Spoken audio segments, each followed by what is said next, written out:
শুনি সাকিব তো পুরাই হাবা হয়ে আছে আর মনে মনে বলতেছে, এ শালা জানলো কিভাবে? রিহা আপু কাল রাতে আমার রুমে ছিল। না না, ওর ভুল ভাঙাতে হবে। ওই শালা কি উল্টাপাল্টা বলস? হ্যাঁ, উনি নিচ থেকে আমার রুমে এসেছে, আমি ওনাকে সকালে দেখি। আর এটা বল যে তুই কিভাবে জানলি?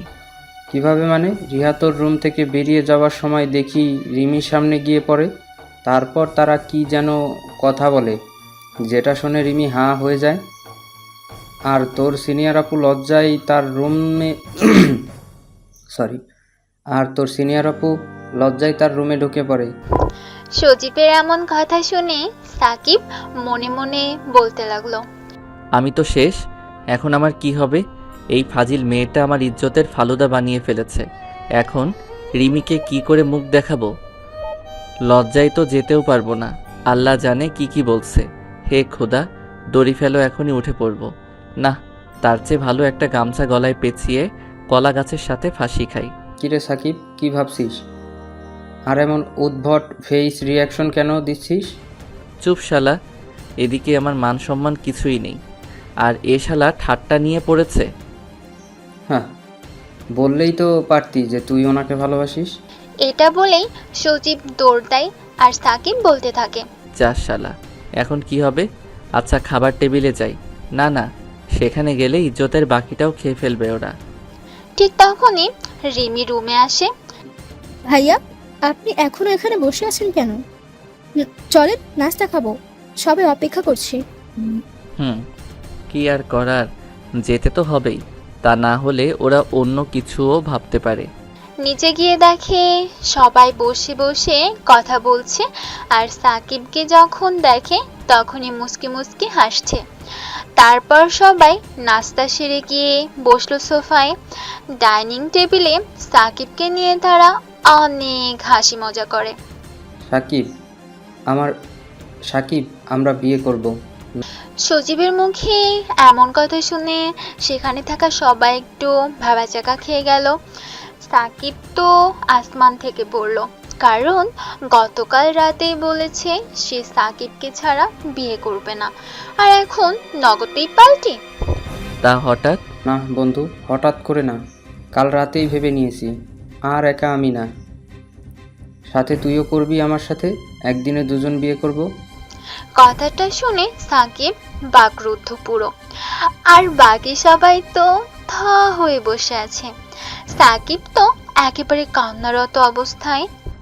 মানে আমি বিয়ে বিয়ে করব মানে? মেয়েকে? আমি তো তাকে চিনিও না। আব্বে, আমি তো চিনি। আর শোন মেয়েটার সাথে তুই সরি আর শোন মেয়েটার সাথে বিয়ে হলে তুই খুশিই থাকবি, কারণ সে তোকে ভালোবাসে। কিসব যাতা বলছিস? আর কার কথাই বা বলছিস? এত কিছু তোকে বলতে পারবো না, শুধু জেনে রাখ মেয়ের বাবার সাথে বিয়ে ঠিক করে এসেই তোকে জানাবো। সাকিবের মুখ দিয়ে কোনো কথাই বের হচ্ছে না, কি আর বলবে। সজীবের কথা শুনে সাকিব জ্ঞান হারানো অবস্থা প্রায়।